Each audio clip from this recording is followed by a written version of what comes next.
No shortage of back control in that fight. Were you surprised you couldn't put him away in that position? Not necessarily. I mean, if you've been training in MMA and jiu-jitsu, as much as getting on someone's back is a pretty high success finish rate. Um, it's pretty hard to do when they know kind of exactly what you're going for. There's not too many things you can attack from the back. I did try a couple of different attacks.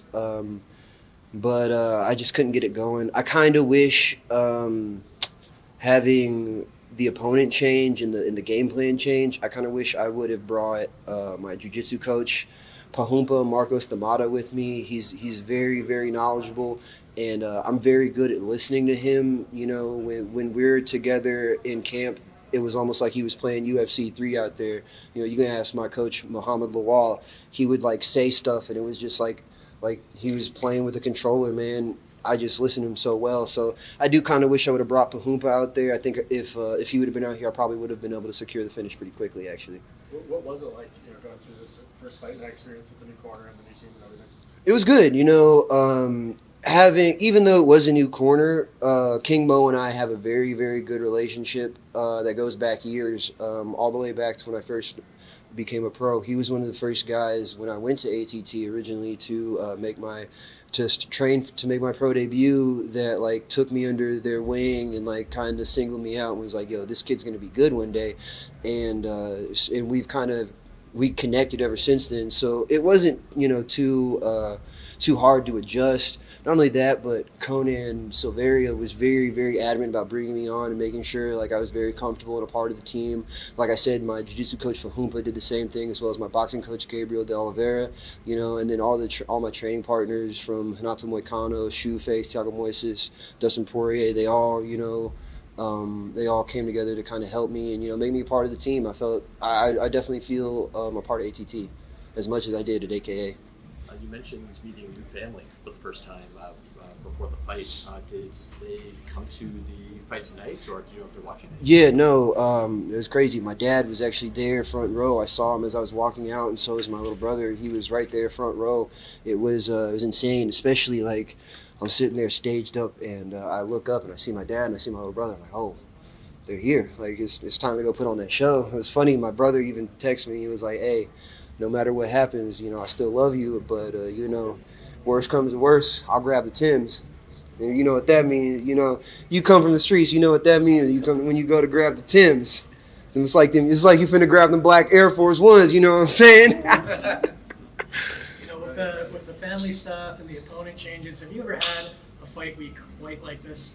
Not at all. There was a lot. There's a lot to handle this fight week. There's a lot of pressure, but I think I've always had this philosophy: pressure makes diamonds. That was the name of the episode when I won on the Ultimate Fighter. Pressure makes diamonds, and I believe it wasn't the best cut, but that pressure went out there and made a diamond tonight in that performance. The other thing this week, I believe you went out and met some members of the military. What was that like? That was awesome because not only did I get to meet members of the military and kind of go and see a part of where my dad works, but my biological mom's also Master Chief of the Navy, and she was stationed out here in Norfolk back in 2013, and I actually came out here, and ironically, I ended up getting to tour like where she worked. So it was really cool for me to see, where my mom does everything, and then get to see where my dad does everything as well. Not only that, but while we were out there, the crew of the gunship that we were on, knowing that I was a child, a child of service members, they all signed their flag that they hoist and folded up and presented it to me. So that was a huge honor to me. That's going up in I'm going to get a shadow box made, and that's going up in my dorm at ATT as soon as I get home. You came in and you just weren't as happy as we think you would be coming off a win. What are you disappointed in this match?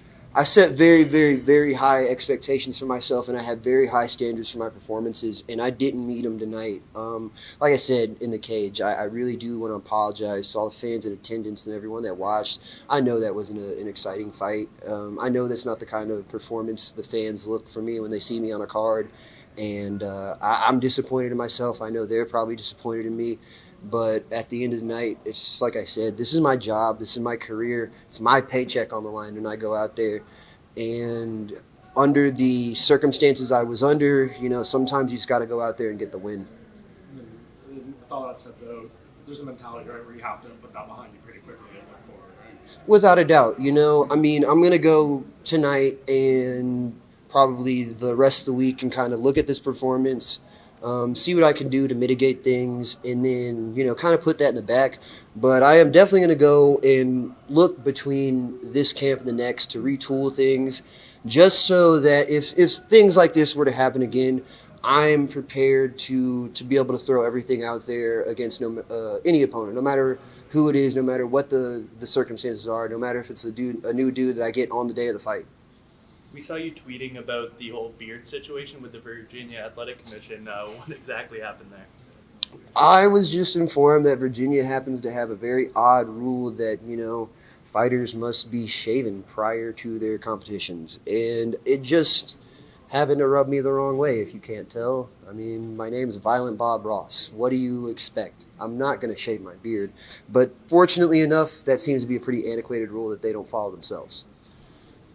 I apologize if that was wrong. It's kind of hard to follow the fights back here. But was he talking to you in there? Oh, we were talking to each other. Yeah, okay. On each other's back. We just started screaming at each other. When I was on his back in the second round, I would say about last minute and a half, we just started screaming at each other. Anything specific? Or I just remember, I'm sure you guys know who Shannon the Cannon Briggs is, right? You remember how he trolled Vladimir Klitschko back in the day? Let's go, champ! That's essentially what I've been doing this entire week. So when I was on his back, I forgot, his coach said something like, oh, he's getting tired. And I said, no, I'm not. And then his coach was like, he started saying something.